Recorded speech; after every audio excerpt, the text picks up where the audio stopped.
Bonjour et bienvenue à ce webinaire intitulé « Comment et pourquoi évaluer le déploiement d'une démarche d'évaluation d'impact sur la santé ».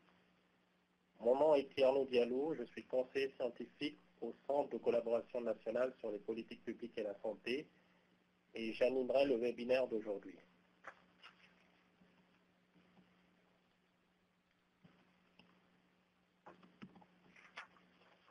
Avant de vous présenter l'équipe,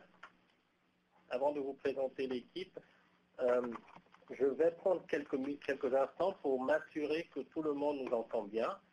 Si vous avez de la difficulté à nous entendre, indiquez-le nous dans la boîte de messagerie.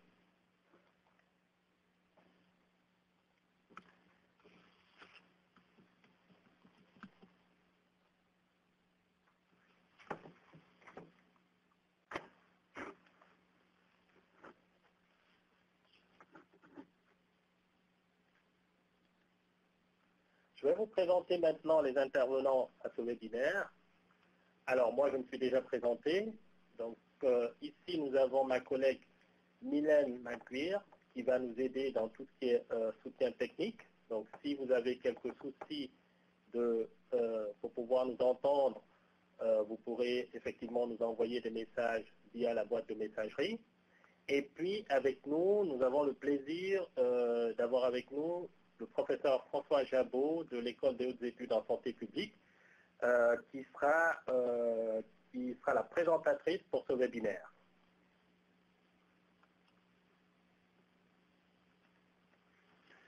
Alors, comme je le disais, pour poser des questions, vous pouvez tout à fait utiliser la boîte de messagerie que vous voyez ci-dessous. Il y a la flèche qui indique l'emplacement pour pouvoir formuler votre message. Alors, quelques informations avant de présenter le Centre de collaboration nationale. Tout au long de ce webinaire, nous allons prendre une série de questions. Nous allons d'abord faire une présentation d'environ 20 minutes. Donc, vous pouvez dès maintenant, dès le début de la présentation, poser vos questions. Nous répondrons à une série de questions après 20 minutes de présentation. Et ensuite, nous continuerons la présentation et nous prendrons également une autre série de questions à la fin de la présentation. S'il y a des questions que nous n'arrivons pas à adresser durant la présentation, il ne faudra pas hésiter à nous contacter par email, courriel. Nous essayerons d'y répondre. Je vais vous présenter donc l'institution, l'organisation à laquelle j'appartiens, qui est le Centre de collaboration nationale sur les politiques publiques et la santé. Donc, le Centre de collaboration nationale et sur les politiques publiques et la santé a pour mandat de soutenir les acteurs de santé publique dans leurs efforts de promotion de politiques publiques favorables à la santé. Le Centre offre du soutien dans différents champs d'expertise, tels que l'évaluation d'impact sur la santé, l'analyse des politiques publiques et leurs effets sur la santé, les méthodes pour contextualiser les données probantes concernant les politiques publiques, les acteurs et mécanismes favorisant la collaboration intersectorielle, les stratégies d'influence dans l'élaboration des politiques publiques.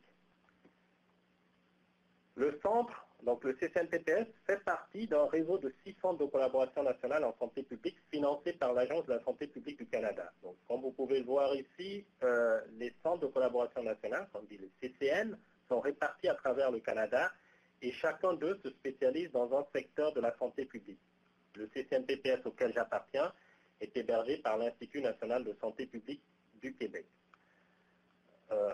Nous allons donc passer à la diapositive suivante qui va donner un bref résultat du sondage qui a été effectué dans le cadre de la préparation de ce webinaire. Alors là, c'était une première question qui avait été formulée concernant le niveau de connaissance en évaluation d'impact sur la santé des personnes qui s'étaient inscrites à ce webinaire. Donc, comme on le voit sur cette diapositive, environ 60% des personnes interrogées ont un niveau intermédiaire en matière d'évaluation d'impact sur la santé. Il y a environ 7% qui ont un niveau avancé sur la question. Concernant la participation à la réalisation d'une EIS, les résultats montrent que 2/3 des répondants disent ne pas avoir participé à une évaluation d'impact sur la santé. ce qui sera intéressant de toute façon à aborder dans le cadre de ce webinaire. L'objectif n'est pas forcément d'avoir pris part à une évaluation d'impact sur la santé, mais du moment où on a une connaissance intermédiaire du processus, on peut tout à fait arriver à bien suivre le webinaire. Enfin, la dernière question qui avait été posée, c'est la participation à l'évaluation d'une démarche EIS. Et là, on a environ 80% des répondants qui n'ont pas participé à une démarche d'évaluation d'EIS. Et le thème de ce webinaire, c'est justement comprendre pourquoi faire une évaluation d'une démarche EIS et comment cela se fait. Les objectifs de ce webinaire sont de comprendre l'importance et les limites de l'évaluation d'une démarche EIS et de planifier la réalisation de l'évaluation d'une démarche EIS qui a été déployée sur un territoire donné. Avant de donner la parole à Françoise pour sa présentation, je souhaiterais rajouter quelques éléments d'information. Donc, la présentation ici, le webinaire est enregistré, donc il sera disponible sur le site du Centre de collaboration nationale sur les politiques publiques et la santé. Vous pourrez avoir à disposition d'ici demain la présentation. Et comme je l'ai dit, n'hésitez pas après à nous contacter par courriel, email, si vous avez des questions en lien avec cette thématique. Donc sans plus tarder, je vais donner la parole à Françoise pour sa présentation. Françoise, la parole. Bonjour, je suis Françoise Jabot et je vais vous parler d'évaluation de la démarche d'évaluation d'impact sur la santé. Comment et pourquoi le fait-on? À partir d'une expérience que nous avons menée en France.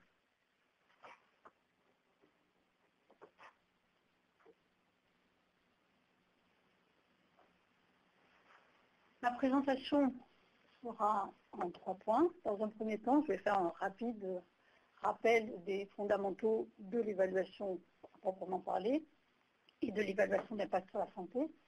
Puis, de l'évaluation, je vais parler de l'évaluation de la démarche EIS dans une région française. Et enfin, je dirai quelques mots sur les enseignements que nous avons tirés de cette évaluation. Alors, l'évaluation d'impact sur la santé, un certain nombre d'entre vous connaissent bien la démarche, mais je vais la rappeler ici. Elle se préoccupe des conséquences possibles, potentielles, d'une politique, d'un programme ou d'un projet dont l'objectif principal n'est pas d'agir sur la santé. Donc, elle se préoccupe de ces conséquences et de la répartition de ces effets ou de ces impacts dans les divers groupes de population, afin de voir si les populations les plus défavorisées ne seraient pas davantage négativement concernées par ces politiques ou ces programmes, ou pour voir si ces populations profitent autant, voire mieux, des effets positifs de ces programmes ou projets. L'objectif, c'est d'en tirer des enseignements pour faire des politiques et des projets plus favorables à la santé avec des solutions alternatives, des propositions qui vont s'efforcer de limiter les effets négatifs et de renforcer les effets positifs. Alors, rapidement, je redéfinis les 3 mots, évaluation, impact et santé. Donc, je parlais de conséquences, mais en fait, il s'agit à la fois, il s'agit bien des conséquences, mais plus précisément des impacts que l'on définit comme étant les effets inattendus et non recherchés, qui peuvent être favorables ou défavorables à la santé, et qui sont potentiels, puisqu'on travaille avant même que les politiques, le programme ou le projet soient mis en œuvre. Et on va s'intéresser à ces impacts à court, moyen et long terme. Évaluation, il s'agit là d'estimer, de caractériser, d'objectiver, de mesurer l'importance, la probabilité de survenue ou l'étendue de ces impacts sur la santé, puisque c'est bien à la santé que l'on s'intéresse, la santé au sens de santé physique, mais aussi de bien-être, de groupe, de population, de la population, via les déterminants de la santé. Et je fais référence aux déterminants environnementaux, que ce soit l'environnement physique ou social, au cadre de vie, aux déterminants individuels. Je reviens sur les principaux éléments fondamentaux de la démarche d'évaluation d'impact sur la santé, donc qui est bien décrite dans le processus de Göteborg. Il y a un certain nombre de guides, de documents qui en précisent les standards de qualité. Donc l'EIS, alors je vais dire EIS pour l'évaluation d'impact sur la santé, c'est à la fois une démarche qui est séquencée en plusieurs étapes, avec les premières étapes qui ont pour but d'abord d'analyser le projet ou la politique sur laquelle on va se pencher, afin d'apprécier si l'EIS est faisable et si ça a un intérêt, si cette démarche de l'EIS est pertinente, c'est-à-dire est-ce qu'on aura suffisamment de marge de manœuvre pour faire évoluer le projet.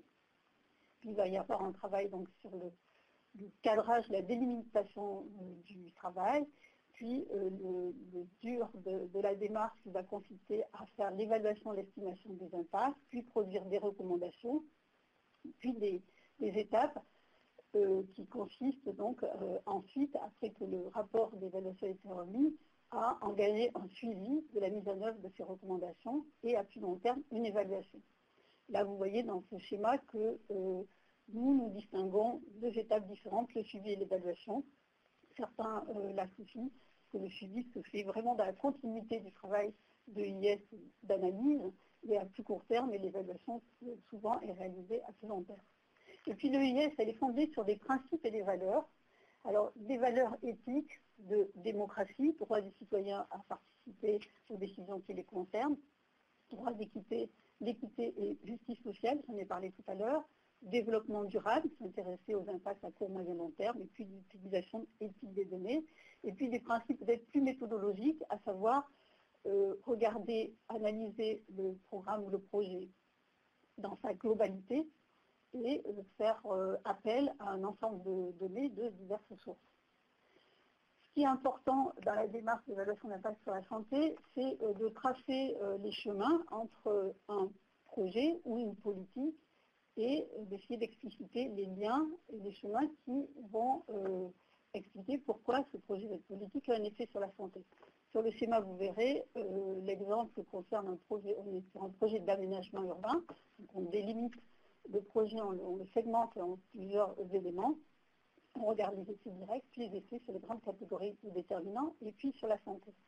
Donc on concourt à des données probantes qui permettent d'identifier les raisons pour lesquelles il y a un lien entre les déterminants de la santé et la santé elle-même. Et puis on a besoin de données de contexte qui vont expliquer pourquoi dans un territoire donné, à un moment donné, le projet tel qu'il est va agir sur ces déterminants qui vont ensuite agir sur la santé. Et ensuite, on va pouvoir passer à l'estimation des impacts. Donc vous voyez ici une matrice d'impact où tous les déterminants sur lesquels on va se pencher plus particulièrement, on va les caractériser en termes d'importance, de probabilité, ce que j'évoquais tout à l'heure. Pour ceci, donc, nous allons faire appel à des sources différentes, qui viennent de la littérature scientifique, que des savoirs experts ou des savoirs professionnels ou citoyens. Ici, quelques éléments, quelques documents de référence importants, donc le consensus de Göteborg et d'autres documents. Quelques mots sur l'évaluation de programme, l'évaluation de politique publique plus classique. Donc une définition qui est faite de Konstantinopoulos et son équipe, qui rappelle que l'évaluation, c'est porter un jugement de valeur sur une intervention basée sur des données scientifiquement valides et socialement légitimes pour produire un jugement collectif sur cette action afin ensuite de pouvoir transformer l'action. Donc l'évaluation, c'est bien une opération de jugement, mais avec des finalités de faire évoluer et d'améliorer une action.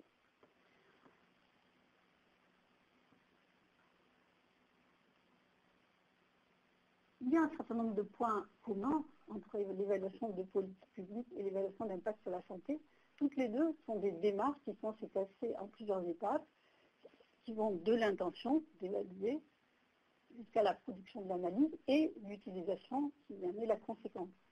Avec les deux étapes, les étapes préliminaires qui sont extrêmement importantes, la clarification et le cadrage de la commande qui vont conditionner la poursuite du travail.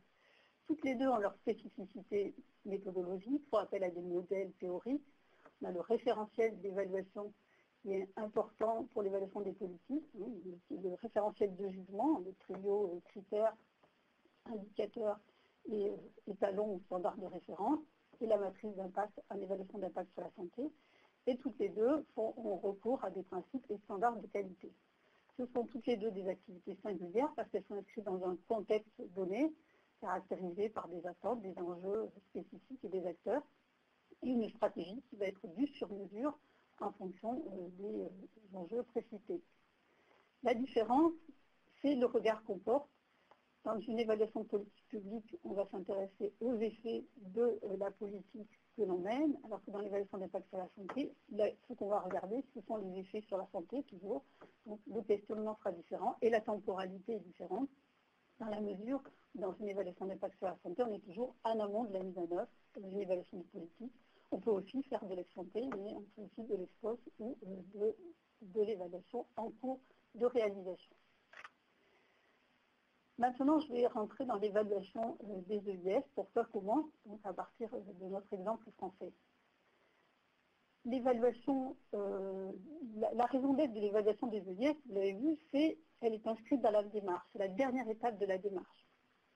Elle peut s'intéresser au processus de mise en œuvre de l'EIS pour en connaître les conditions de déploiement et les conditions de réussite, à la qualité des pratiques, aux résultats, est-ce qu'on a produit des changements, ou à l'impact sur la santé et sur l'équité. En termes de méthode, il y a plusieurs cadres théoriques qui ont été élaborés depuis le début des années 2000 jusqu'à ce jour. Et en termes de méthode d'analyse, récemment, donc un article de Carino sur l'analyse de contribution pour justement préciser donc, la survenue de ces impacts. Plusieurs travaux ont été réalisés également en Europe, aux États-Unis, en Australie, en Australie, en Nouvelle-Zélande, et en Europe également, pour analyser l'ensemble de IS produites dans ces pays-là. Alors, quelques mots sur la démarche d'évaluation d'impact sur la santé en France, le contexte de réalisation. Cette démarche est relativement récente, je dirais depuis le début des années 2010. Elle a bénéficié de conditions assez favorables, à savoir que les municipalités sont souvent inscrites dans le réseau des villes santé OMS qui avait inscrit l'EIS dans leur programme d'action. Donc, ils avaient une connaissance de cet exercice. Par ailleurs, il y a eu une dynamique qui s'est développée en faveur de l'urbanisme favorable à la santé. Donc, les deux démarches sont nourries l'une l'autre. Les agences régionales de santé en France, qui sont donc les structures qui assurent le pilotage des politiques de santé au niveau des régions, et les villes partagent les mêmes préoccupations en termes de lutte contre, de réduction des inégalités sociales de santé, et de volonté de plus de démocratie dans leur politique. Et par ailleurs, il y a un certain nombre de cadres d'accueil, de programmes, de plans, de dispositifs qui permettent d'inscrire l'EIS dans ces programmes. L'EIS se développe depuis les années 2010. On compte à peu près une quarantaine de travaux achevés, en cours, en réflexion. Il n'y a pas un registre particulier, donc c'est approximatif. Ces EIS sont majoritairement appliquées aux projets d'aménagement urbain. Les collectivités qui sont engagées sont de tailles différentes, des collectivités de petite taille et des métropoles urbaines. Les agences régionales de santé ont engagé un plaidoyer assez actif en faveur des EIS et soutiennent la démarche, mais c'est variable selon les régions. Et on observe qu'il y a de plus en plus de formations, de journées où des présentations d'expériences sont réalisées, de plus en plus d'outils pédagogiques qui sont élaborés et partagés entre les acteurs. Des évaluations ont été réalisées dans 3 régions, je vous en parlerai tout à l'heure. Et donc on voit depuis quelque temps donc, une communauté de praticiens qui émergent et échangent. Voilà, des exemples de rapports sur des projets d'aménagement urbain, mais pas seulement, il y a eu des EIS réalisés sur les politiques sociales de transport ou sur des équipements.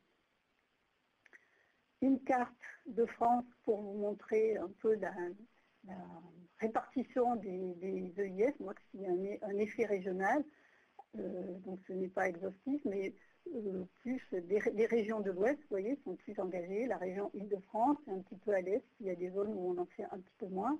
Donc en orange, les EIS sur les projets d'aménagement urbain, en bleu sur des infrastructures sociales, en vert sur des politiques et des programmes. Donc une première évaluation de la démarche a été réalisée en Pays de Loire, c'est de celle-ci dont je vais vous parler tout à l'heure. Une seconde en Aquitaine, mais sur une EIS, et puis la région Île-de-France récemment sur un ensemble de démarches. Alors pourquoi fait-on l'évaluation des EIS? Alors pour la première région, celle dont je vais vous parler, il s'agissait, après avoir lancé 3 EIS, de mieux connaître les conditions de réalisation de ces EIS pour décider de la montée en charge ou pas par l'Agence régionale de santé qui soutenait donc ces EIS. Donc de déterminer un peu les facteurs clés de réussite et d'échec et puis d'apprécier la plus-value sur les projets. Pour la deuxième région, les préoccupations étaient semblables. Il y avait une préoccupation envers la qualité de la pratique, d'apprécier la mise en œuvre pour décider de la suite. Et puis pour la troisième région qui a évalué donc 4 EIS, puis parallèlement une démarche de concertation, il s'agissait d'apprécier la plus-value d'un appel à candidature qui avait été réalisé par l'Agence régionale de santé en lien avec une agence de l'environnement pour voir s'il fallait poursuivre et dans quelles conditions et comment on pouvait faire évoluer ce soutien-là. Voilà. Alors maintenant, je vais vous parler de la démarche d'évaluation en Pays de Loire plus spécifiquement. Donc celle-ci portait sur 3 projets d'EIS, 3 EIS, 2 projets d'aménagement urbain, de photos en haut, sur des territoires plutôt en difficulté, des quartiers en difficulté, et puis la dernière concernait un plan de prévention des inondations sur une île. Dans le premier cas, il s'agissait donc l'EIS porté sur un quartier au sein duquel était intégrée une maison de santé pluriprofessionnelle, donc des professionnels de santé de plusieurs natures. Il s'agissait de voir dans quelle mesure ce projet pouvait contribuer à l'évolution et au renouvellement urbain du quartier. Le deuxième projet, donc plus en renouvellement urbain, le troisième, je viens de le citer. Donc les 3 questions d'évaluation étaient les suivantes. Quels sont les facteurs de réussite et d'échec d'une EIS en prenant en compte les différentes étapes de sa réalisation? La deuxième, c'est de savoir si la conduite des EIS avait eu un effet favorable sur les projets en termes de santé, y compris en termes de réduction des inégalités de santé. Et puis la troisième question ouvrait sur des propositions visant le déploiement des EIS, à quelles conditions celui-ci pouvait être possible ou souhaitable. Donc nous avons analysé, repris ces 3 questionnements, enfin ces 3 questions évaluatives. Donc la première question, finalement, questionne le processus de mise en œuvre de la démarche. Donc en regardant comment la méthode a été appliquée aux différentes étapes. Nous sommes intéressés à la gouvernance et aux facteurs bloquants et favorisants. La deuxième question renvoyait plutôt aux résultats sur les projets et programmes, mais nous avons élargi aussi aux organisations et aux acteurs. Puis, il s'agissait de comparer les 3 situations et enfin d'analyser les conditions à l'extension de la démarche. Donc notre méthode s'est déroulée de la façon suivante. Notre stratégie d'évaluation a été de faire de la comparaison d'études de cas. Nous avons considéré chaque EIS comme un cas que nous avons essayé de documenter de la façon la plus précise possible en termes de mise en œuvre de la démarche à chaque étape, le contexte, la réalisation de l'exercice en soi, la nature des changements introduits par les EIS, puis l'appropriation de la démarche par les acteurs. Puis nous avons comparé donc les 3 cas en essayant de voir dans quelle mesure le déploiement, qu'est-ce qui tenait aux conditions du contexte et voir ce qui est relevé des spécificités propres de la démarche. Puis nous avons mis nos résultats en perspective avec ce que nous savions, puisqu'à l'époque les autres évaluations n'avaient pas été faites, des conditions de mise en œuvre dans d'autres régions, et avec la littérature internationale. Donc le phasage était le suivant, d'abord réaliser des monographies, donc monographie par situation de l'EIS, analyse de la mise en œuvre, puis des résultats, la comparaison des études de cas, faire émerger les facteurs et conditions de réussite et ensuite faire des propositions. Nous avons collecté tous les documents relatifs à chacune de ces 3 EIS, sur le projet, le programme, l'EIS elle-même, les comptes rendus de réunion, les rapports. Nous avons conduit des entretiens avec une quarantaine de personnes, en moyenne une dizaine dans les 3 territoires, des élus politiques, des institutionnels, des évaluateurs, les équipes d'évaluation et les habitants. Alors là, on voit qu'il n'y a que 4 habitants, ce qui paraît assez peu, mais en fait, les habitants ont plutôt été vus lors d'entretiens collectifs, de rencontres qui étaient organisées dans le cadre des EIS elles-mêmes. Nous avons fait des observations, des visites de terrain dans les 3 sites, participé à des réunions, des rencontres. Puis nous avons analysé donc, les données selon les variables identifiées. Nous les avons traitées en fonction des axes d'interprétation qui sont nos référentiels que je vais vous montrer tout à l'heure. Puis nous avons fait une analyse par site, par thème, puis un croisement. Et nous avons utilisé pour les entretiens le logiciel NVivo. Donc je vous montre les référentiels que nous avons élaborés. Donc, pour analyser la mise en œuvre de la démarche en fonction des standards de la démarche, nous avons fait 2 référentiels. Le premier relatif à la démarche elle-même, le passage des différentes étapes, en précisant pour chaque étape quel est l'objectif de l'étape avant de passer à l'étape suivante, quelles sont les tâches à réaliser, comment elles ont été réalisées, quels sont les outils qui ont été utilisés, les modes d'animation, la méthode, qu'est-ce qui a été produit. Et nous avons eu une deuxième partie donc, de référentiel sur les principes de la démarche. Nous avons pris les 6 principes que j'ai évoqués tout à l'heure et nous avons essayé d'identifier des indicateurs pour pouvoir montrer que ces principes étaient traduits, appliqués de façon opérationnelle. Pour analyser les résultats des EIS, nous avons eu une double approche. La première, c'était de voir dans la littérature qu'est-ce qu'il avait été identifié comme critère de réussite d'une démarche EIS. Et puis, dans un deuxième temps, nous avons une approche avec les acteurs de terrain. Alors, je n'ai pas précisé la gouvernance de cette évaluation, mais il y a eu, comme classiquement, un comité de pilotage qui s'est réuni 3 fois, au début, au milieu et à la fin de l'évaluation, avec les représentants des institutions, les municipalités, l'agence régionale de santé et d'autres partenaires financiers. Et puis un comité technique dans lequel il y avait les équipes d'évaluation des 3 EIS, les responsables des projets concernés, d'autres institutions partenaires. Et donc avec ce comité technique, nous leur avons demandé quels seraient pour eux les critères de réussite d'une EIS. Et puis ces critères qui ont émergé donc, dans le groupe de travail, nous les avons confrontés à la littérature. Et donc vous avez les 6 critères qui ont été retenus. Ceux de la littérature et ceux des acteurs étaient d'ailleurs relativement proches. Et puis nous avons identifié les types de changements aussi en regardant dans la littérature comment on pouvait apprécier les changements sur les projets, sur les institutions, sur les individus, décideurs institutionnels, professionnels, citoyens, et également au niveau des politiques. Merci François. Donc on va essayer de répondre déjà à la question que nous avons ici. N'hésitez pas à utiliser, comme je l'ai déjà dit, la boîte de messagerie si vous avez des questions. Donc on a une première question ici, François. Donc c'est comment mieux tenir compte de populations particulières comme les personnes ayant des incapacités physiques ou cognitives dans les EIS, notamment en matière de distribution différentielle des impacts d'une politique en aménagement du territoire, urbanisme et transport.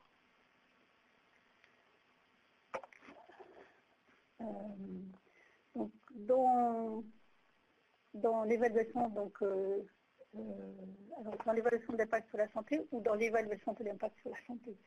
Je suppose que ça serait dans une démarche d'évaluation d'impact sur la santé.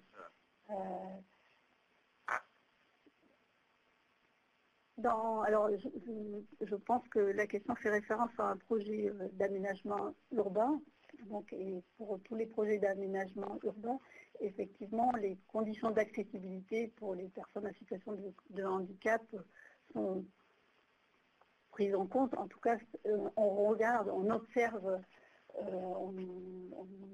cet aspect-là dans l'analyse des évaluations d'impact sur la santé. Et justement, comme le principe d'équité et de justice sociale est un principe majeur de l'EIS, pour les effets qui sont identifiés, les impacts potentiels qu'on essaye d'identifier, on doit également identifier les différentes populations qui peuvent être concernées par ces effets. Et parmi ces populations, de façon systématique, vous avez vu la matrice d'impact qui a été proposée tout à l'heure, il y a une colonne avec les populations. Systématiquement, on va essayer de rechercher si les impacts ils affectent particulièrement des personnes en situation de handicap, de vulnérabilité sociale, des enfants, des personnes âgées. Donc, c'est inscrit dans la démarche de s'intéresser à des personnes qui ont une vulnérabilité particulière. Merci. On va continuer alors la suite de la présentation. De toute façon, à la fin de l'intervention de Françoise, on prendra des questions s'il y en a. Donc n'hésitez pas à utiliser la boîte de messagerie pour formuler vos questions. Merci. Donc maintenant, je vais donner quelques éléments de résultats de cette évaluation. Alors, sur la mise en œuvre de la démarche EIS, ce qu'on a pu observer, c'est qu'il y avait effectivement, par les acteurs, une bonne adoption des principes et standards de la démarche, plutôt des principes eux-mêmes, mais que leur traduction opérationnelle était hétérogène d'un principe à l'autre. Par exemple, la participation citoyenne, sur le principe, tous les acteurs sont favorables à la participation citoyenne dans les EIS. En revanche, les EIS ne font pas toujours preuve d'une bonne intégration du citoyen dans le processus de l'EIS elle-même. C'est parfois un petit peu confondu avec des démarches de consultation et de concertation. Il s'avère que ces expériences étant les premières en France, les acteurs se sont parfois plutôt concentrés sur la méthode que sur le processus lui-même. C'est ce qu'ils disent eux-mêmes. La question de l'équité est aussi difficile, on vient d'en parler, d'autant que sur deux des projets qui portaient sur des projets d'aménagement urbain, ces projets de rénovation urbaine portaient sur des territoires eux-mêmes en difficulté. Donc on est déjà avec des populations en difficulté. Donc est-ce qu'il y a des populations qui sont plus en difficulté parmi les populations en difficulté? Je pense que ça peut poser des problèmes aux praticiens. Sur l'enchaînement des étapes, pareil, il y a une bonne appropriation de la méthode. Ce qu'on observe, c'est le lancement de l'EIS, qui est l'enchaînement entre la première et deuxième étape, où il y a parfois une fusion entre ces deux étapes, dans la mesure où l'accent était beaucoup mis sur le choix du projet qui allait servir à appliquer l'EIS, et ensuite on passait dans le travail de cadrage sans avoir peut-être suffisamment approfondi les enjeux du projet lui-même et les enjeux de l'EIS et anticiper les suites de l'EIS elle-même. Ce qui a pu amener ensuite certains allers-retours avec des élus notamment. Sur cette étape-là, oui, le cadrage reste un défi. À quel moment doit-il être fait? Parfois, il était fait un petit peu en amont du travail lui-même, c'est-à-dire au moment du choix du projet, sans que le projet était lui-même suffisamment analysé. Il y a le défi de l'estimation et de la caractérisation des impacts, qui n'est pas forcément facile, parce qu'il peut y avoir des données, il y a toujours des données de nature différente, mais parfois la disponibilité des données n'est pas totale. La hiérarchisation des impacts entre eux également. L'utilisation des outils. Les outils sont là, le modèle causal, la matrice, l'utilisation de grilles. Ils sont généralement utilisés, mais selon les cas, pas forcément tous et à toutes les étapes. Par contre, on a noté un recours constant à la littérature. L'EIS a amené davantage les acteurs à s'appuyer, à revenir sur la littérature. Et les données de terrain aussi particulièrement privilégiées, avec le souci d'aller chercher des données auprès de la population, ce qui est différent de la participation dans les EIS. Mais il y a eu un vrai travail de accompagné par des experts externes, les précédentes un peu moins ou pas sur l'ensemble de la démarche, ce qui a pu être une difficulté pour les praticiens. Alors, s'agissant des facteurs facilitants et bloquants, on les a classés en 3 catégories, ceux qui tiennent au contexte, qui tiennent aux acteurs et ceux qui tiennent à la méthode. S'agissant du contexte, ce qui a pu jouer un rôle, c'est l'existence de dynamiques préexistantes. Est-ce qu'il y avait des bonnes relations de partenariat avec les acteurs? Est-ce que les municipalités avaient des programmes de santé, déjà été sensibilisés, la culture de ces institutions-là, leur organisation? Est-ce que une municipalité de plus grande taille a un service santé, donc a déjà des ressources et des compétences plus à disposition? Les ressources ont été dédiées, le temps, la disponibilité. Sur les acteurs, des parties prenantes, le degré d'implication des parties prenantes qui peut être variable d'un cas à l'autre. Le capital, ce qu'on appelle capital culturel des personnes et notamment des personnes chargées de l'EIS.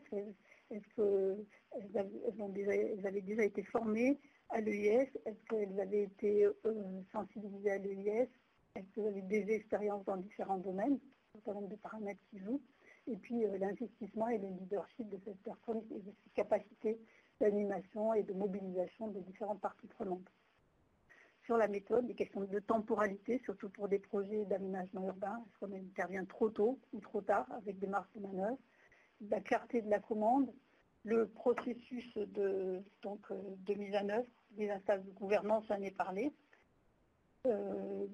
L'existence d'une formation préliminaire où tous les acteurs sont ensemble avant de s'engager dans le travail de l'EIS, qui permet de créer une culture et une compréhension commune du projet et de l'EIS et de ses conséquences, et puis la présence d'un accompagnement ou pas. Donc en termes, tous ces différents facteurs, évidemment, ont influencé le déroulement de l'EIS elle-même, l'approche par les déterminants, la prise en compte de l'équité, la rencontre avec les citoyens, la contribution des autres acteurs en fonction donc, de ces ressources et de cette culture initiale, la capacité à construire donc, le dispositif de participation, l'anticipation des enjeux du projet, la préparation du suivi, l'utilisation des outils, tout ce qui appartient à la méthode et qui est évidemment très dépendant du contexte des acteurs qui sont concernés. Un mot sur les effets de l'EIS sur les projets. Alors, sur les recommandations, globalement, elles ont été bien travaillées avec un collectif, avec les habitants, avec le comité technique, avec le comité de pilotage. Donc, en fin de parcours, les recommandations ont été acceptées et adoptées et inscrites dans des documents. Mais leur prise en compte, leur mise en œuvre réelle, il était difficile de se prononcer parce que cela ne pourra être apprécié que dans un moyen, voire long terme. L'EIS a permis parfois de susciter des actions ou des mesures qui n'étaient pas prévues. Ça a permis parfois d'intégrer certaines considérations dans d'autres travaux de programmation. Et s'agissant des inégalités de santé, par exemple, il y a aussi des recommandations ciblées sur les populations les plus vulnérables. De façon systématique, cette préoccupation a été intégrée à de multiples reprises. Mais la mise en œuvre opérationnelle pourrait être appréciée évidemment un peu plus tard, une fois de plus. Sur les organisations, l'EIS a permis de partager une culture santé avec les élus, surtout dans des municipalités de moins grande taille. du fait de débats assez riches en comité de pilotage, partagés avec donc, des acteurs de nature différente. Le binôme élu et technicien qui a suivi l'EIS a été un élément déterminant. L'EIS a permis de faire évoluer les pratiques professionnelles des institutions, notamment sur les modalités d'animation des réunions publiques, sur les relations avec les citoyens, et a permis également de transformer, de réviser des façons de faire en santé publique pour les professionnels. Et puis elle a eu une action sur le décloisonnement des services en interne à une municipalité, par exemple, mais aussi au sein des ARS, dans les municipalités, entre transport, urbanisme, santé, environnement, et également en externe avec les mêmes secteurs de politique publique, et aussi un travail rapproché avec les aménageurs ou des associations qui œuvrent auprès des populations. Enfin, les effets sur les acteurs, on repère donc une évolution des représentations, une meilleure compréhension des facteurs qui contribuent à la santé. Cette approche déterminante, le terme déterminant de santé a pris tout son sens. Une meilleure compréhension aussi de ce qui crée des inégalités de santé, ce que ça veut dire aussi le terme équité. L'EIS a eu un effet sur les capacités des techniciens qui ont pu parfois transposer ces recommandations à d'autres interventions, vraiment se réapproprier certains acquis et pouvoir les exploiter dans d'autres domaines. S'agissant des citoyens, on était en difficulté pour se prononcer. Peut-être ça a permis une meilleure compréhension des projets, mais quant à leur renforcement de la capacité en termes de pouvoir ou d'influence sur la décision publique, nous ne nous sommes pas prononcés sur cet aspect-là. Donc globalement, il y a une bonne appropriation de la démarche UIS avec le souhait de la développer dans d'autres projets, voire sur d'autres thèmes, mais la question de l'accompagnement pour de nouvelles expériences reste quelque chose de très important. Sur les politiques, en prolongement avec ce qui vient d'être dit, il y a pu y avoir des recommandations qui ont eu des prolongements dans d'autres secteurs et des passerelles créées entre le secteur de la santé et d'autres politiques avec une évolution convergente d'orientation ou d'approche entre plusieurs programmes et la construction d'arguments de plaidoyer pour relayer vers les autres politiques publiques. Donc, il était prévu dans l'évaluation de faire des recommandations en termes de perspectives de déploiement. Donc, nous avons fait des recommandations à deux niveaux, des plus opérationnelles et des plus stratégiques. Donc, les plus opérationnels portaient sur la méthode et plutôt à l'intention des praticiens. Donc, mieux analyser la pertinence au début, de réfléchir sur la temporalité de l'IS, d'anticiper les suites, et puis toute une série de recommandations vraiment en lien avec la méthode, et puis des recommandations pour la gouvernance, notamment de clarifier les responsabilités et le rôle de chacun des acteurs, de mettre l'accent sur la communication, et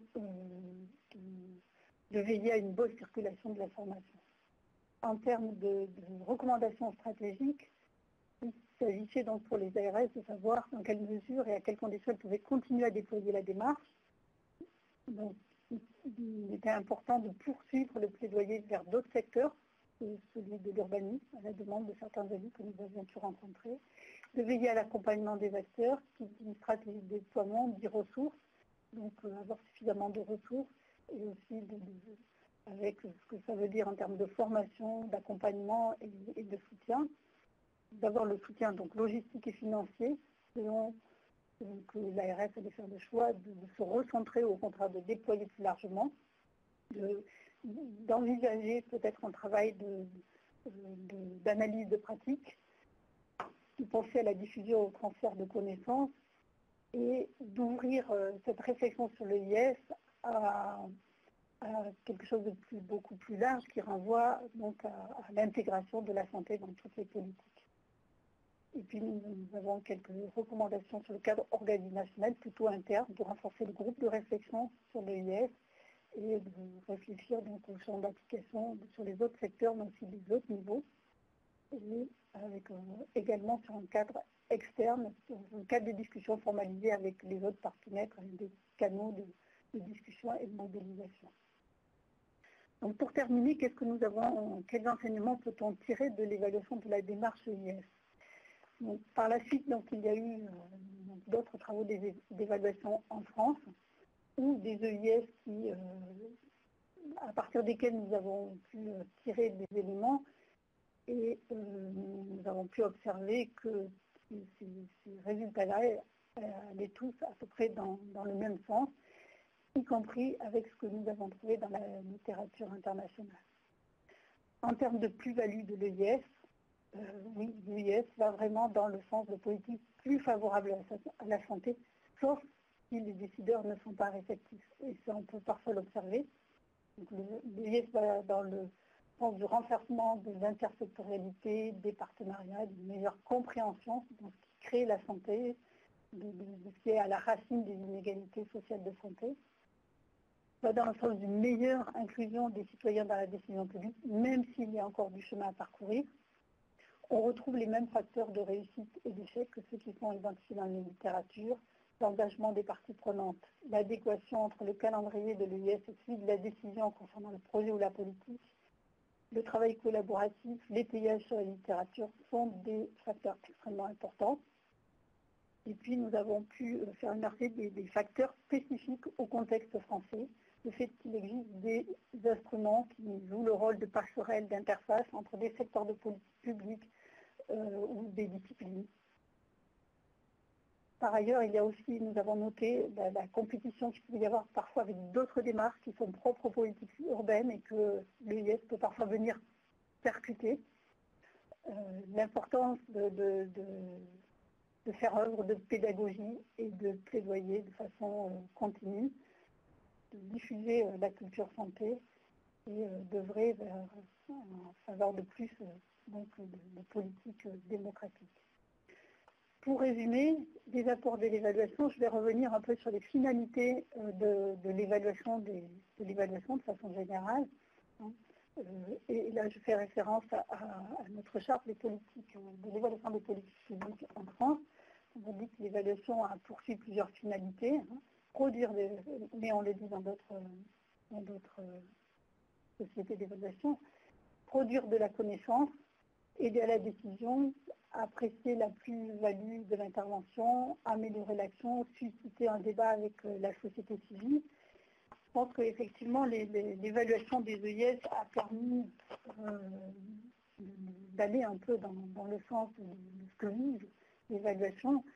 Ça permet de produire de la connaissance sur la mise en œuvre et sur les facteurs qui peuvent la faciliter ou au contraire l'entraver, avec une utilité à la fois pour les décideurs, mais aussi pour les praticiens, pour les décideurs, pour décider de leur stratégie, et pour les praticiens, pour réfléchir sur la pratique et le sens de leur pratique.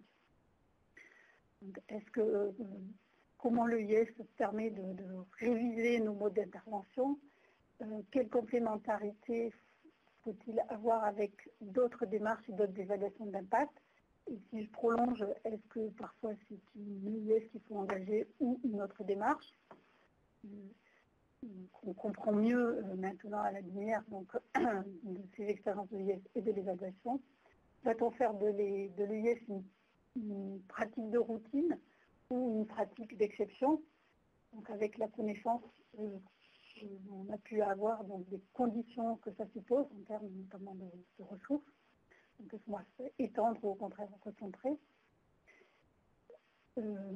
À la lumière de cette évaluation, l'ARS qui se questionnait donc, au départ sur son rôle et sa posture, a donc quelques éléments pour réfléchir sur les actions à poursuivre. Est-ce que l'agence régionale de santé va être plutôt dans les actions de plaidoyer, d'impulsion au lancement des EIS, d'exécution de l'EIS elle-même ou plutôt de soutien? Est-ce qu'elle doit être plutôt le leader ou plutôt l'accompagnateur aux côtés des autres parties prenantes? Et puis, pour la communauté de pratique, l'évaluation a permis de faire ressortir un certain nombre de points de vigilance, aussi bien sur la pratique elle-même, les éléments de réalisation, la qualité de la pratique, que sur les conditions à réunir avant d'engager et de s'engager dans une IS. Derrière, il y a des enjeux de qualité, mais aussi de crédibilité de la démarche auprès des décideurs, donc d'utilité, mais aussi de pérennité.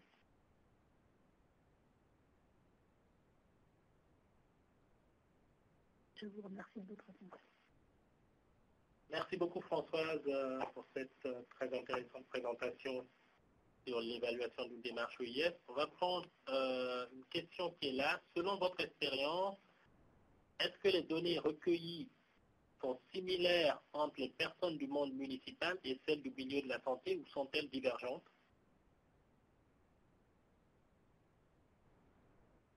Alors j'imagine qu'il s'agit des données recueillies dans le cadre d'un processus d'évaluation de l'EIS. Est-ce que les données recueillies sont similaires entre les personnes du monde municipal et celles du milieu de la santé ou sont-elles plutôt divergentes? Je vais essayer de bien répondre à la question. Je dirais que c'est peut-être moins le milieu d'appartenance qui va être important que le statut des personnes. Est-ce que des personnes qui travaillent dans le champ de la santé, dans le champ de l'environnement, qu'elles soient en municipalité ou dans une ARS, qui travaillent dans le domaine de l'urbanisme? Je pense que chacun des acteurs arrive avec son expérience, avec sa formation, avec sa connaissance, avec sa vision. Et forcément, on a tous nos disciplines, notre parcours derrière. Et l'intérêt de l'EIS, c'est de mettre tout le monde autour de la table, de croiser ces données, de les nourrir mutuellement pour faire ressortir une analyse qui soit la plus riche possible et la plus proche de la réalité. Alors on a une question qui a été formulée précédemment, qui n'est pas directement en lien avec l'évaluation d'une démarche EIS, mais qui est en lien avec l'EIS. Est-ce que les audits du potentiel piétonnier actif et sécuritaire de secteurs urbanisés ciblés par les politiques publiques à implanter sont-ils à vos yeux des outils et étapes préliminaires incontournables à une EIS dans une agglomération urbaine ou dans un corps villageois? En fait, c'est plus comme approche méthodologique ou outil qu'on peut utiliser dans le cadre de la réalisation d'une EIS, si je comprends bien la question. Il me semble que dans une EIS, on utilise une variété de données, de travaux qui ont déjà été faits. Selon le sujet, si effectivement il y a une préoccupation forte sur la mobilité, donc la mobilité active, les pistes cyclables, les voies piétonnières, tout élément d'information qui va permettre de comprendre dans quelle mesure le projet, sa réalisation, ses conditions d'accessibilité, de qualité vont avoir une influence sur l'utilisation de ce réseau et donc le potentiel de renforcement de l'activité physique, donc de la santé, bien sûr, on va l'utiliser. Pour aller dans le sens de ce que François disait, le choix des outils ou des méthodes dans le cadre d'une EIS va dépendre des aspects, des enjeux qu'on veut traiter, des données qu'on a à disposition et de la pertinence de tel ou tel type d'approche selon ce qu'on a envie de démontrer. Donc c'est vrai que ce genre d'outil peut tout à fait être utilisé pour des questions d'accessibilité, par exemple, sur un territoire donné. Donc il faut toujours se baser sur qu'est-ce qu'on a envie de montrer, quel lien on a envie de faire entre le projet et les déterminants de la santé qu'on a identifiés et de quel type de données on a à disposition afin de pouvoir définir si on utilise telle ou telle approche pour pouvoir traiter de l'aspect dont on a envie de mettre en valeur dans le cadre de cette EIS. Alors, je ne sais pas s'il y a encore d'autres questions par rapport à cette démarche. Oui, je vois. Selon votre expérience, est-ce que les données recueillies Alors ça, on l'a déjà traité celle-là. Il y en a une autre qui va venir. Alors, les critères de réussite d'une EIS sont-ils standards? Votre exemple semblait suggérer que les critères étaient déterminés par un comité technique associé à une EIS. Ce que je disais, c'est que nous avions cherché dans la littérature quels étaient les critères de réussite qui avaient pu être identifiés dans les travaux qui avaient été faits en Amérique du Nord, en Europe, en Australie, en Nouvelle-Zélande. Travaux qui sont relativement convergents. Et donc ça, c'est un premier travail que nous avons fait. Et par ailleurs, nous avons travaillé avec les acteurs, aussi bien les praticiens EIS, les porteurs des projets concernés, et l'ARS, toutes les parties prenantes autour d'un temps. Alors pour vous, à quelles conditions, qu'est-ce qui permettrait de dire qu'une EIS est réussie? Pour vous, quelle serait une EIS réussie? Et à l'issue de ce débat, nous avons fait émerger un certain nombre de critères. Nous les avons confrontés avec ceux de la littérature. Il s'avère qu'ils allaient à peu près tous dans le même sens, c'est-à-dire faire évoluer le projet, produire du changement, faire évoluer les organisations, etc. Merci. Une autre question. Vous avez mentionné une réflexion actuelle sur la temporalité. Quelles sont vos réflexions jusqu'à maintenant? Alors sur la temporalité, ça concerne principalement les EIS qui portent sur des projets d'aménagement urbain. Soit, qui dit EIS dit évaluation, et pour évaluer, il faut avoir des données, et donc il faut avoir du matériau pour faire l'évaluation. Si on fait une EIS sur un projet d'aménagement urbain qui est très avancé et près de la fin, évidemment, on ne va pas pouvoir avoir d'éléments pour le faire évoluer. Et donc ça, c'est regrettable. Mais en contrepartie, si on intervient vraiment trop tôt, on manque d'éléments et on ne peut pas l'évaluer. Donc aujourd'hui, en France, un certain nombre de projets de IS sont engagés sur des projets qui sont vraiment à leur tout premier stade, et on engage les acteurs à plutôt s'orienter vers des démarches d'accompagnement de projets selon les principes de l'urbanisme favorable à la santé. Dans les deux cas, qu'on fasse de l'EIS ou de l'urbanisme favorable à la santé, l'objectif, c'est de mettre plus de santé dans ces projets. Mais soit on est un petit peu avancé dans le temps et on regarde si le projet, dans quelle mesure il est favorable ou pas favorable, et on essaye de proposer des aménagements. Mais si on est vraiment très tôt et qu'on manque de données, on va plutôt accompagner les aménageurs ou l'équipe avec le référentiel de l'urbanisme favorable à la santé. Moi, j'avais une question en attendant. Il y en a une autre qui vient, alors on va prendre celle-là. Pensez-vous qu'il est préférable de réaliser l'évaluation en comparant plusieurs projets ou bien en réalisant l'évaluation au fur et à mesure que les projets se complètent? Il y a plusieurs cas de figure. Soit on fait l'évaluation d'une EIS qui est la dernière étape du processus. On peut la faire à la fin de l'EIS ou à distance. Par exemple, dans la région Nouvelle-Aquitaine que je citais tout à l'heure, il y a eu l'évaluation du processus de l'EIS quasiment à la fin du travail de l'EIS lui-même, après le rapport. Regarder comment les personnes avaient travaillé, etc. Et puis, il y a eu un deuxième volet de l'évaluation un peu plus tard pour regarder quels étaient les résultats que l'EIS avait produits. Donc, ça, c'est l'évaluation de l'EIS plutôt en deux temps. Nous, on a travaillé sur plusieurs projets en même temps, plusieurs EIS en même temps, à la demande donc, de l'agence, qui, elle, souhaitait qu'on évalue la démarche. L'idée, ce n'était pas d'évaluer chaque EIS de façon unitaire, mais plutôt de regarder la démarche, puisque c'était une préoccupation de l'institution qui se tenait la démarche dans sa région. D'accord. Moi, j'avais une question. De par votre expérience d'évaluation de démarche EIS, est-ce que vous savez à quel moment il faudrait entamer l'évaluation d'une démarche EIS? Je reviens un peu sur la temporalité. Est-ce qu'il faut le faire 2 mois après la réalisation d'une EIS?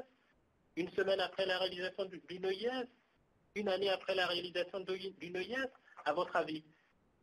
Tout dépend de pourquoi on fait l'évaluation et de ce qu'on va en faire. Une évaluation, c'est pas un exercice de style, l'évaluation a des conséquences. Si on veut Si on veut conserver une dynamique avec les acteurs, enfin entretenir une dynamique, on peut faire l'évaluation du processus à la fin pour continuer à mobiliser les acteurs, échanger avec eux, comprendre ce qui s'est passé. Si on fait l'évaluation pour améliorer la pratique en revenant plus sur les standards de qualité de la démarche, on peut le faire aussi à la fin ou un peu plus tard. On va le réaliser dans un calendrier qui va avoir du sens par rapport à la réalisation d'autres travaux de l'IS, qui va être utile à ces travaux-là. Si on veut analyser plutôt la plus-value de l'EIS, l'efficacité, la réalité de la mise en œuvre des recommandations, on va le faire dans un plus long terme. Merci beaucoup à toutes et à tous d'avoir pris part à ce webinaire. On remercie beaucoup François Jabot pour cette présentation très intéressante sur l'évaluation du déploiement d'une démarche EIS sur un territoire. Vous pourrez contacter François Jabot ou moi via nos adresses e-mail si vous avez envie d'avoir plus d'informations sur la thématique, si vous avez des questions supplémentaires. Et comme je l'ai déjà dit au début de mon intervention, cette présentation sera disponible en ligne d'ici demain et le webinaire a été enregistré, donc vous pourrez aussi le suivre. Merci beaucoup et bonne suite à vous. Merci, au revoir. Le responsable a désactivé le mode d'écoute et la mise en silence de vos lignes a été désactivée.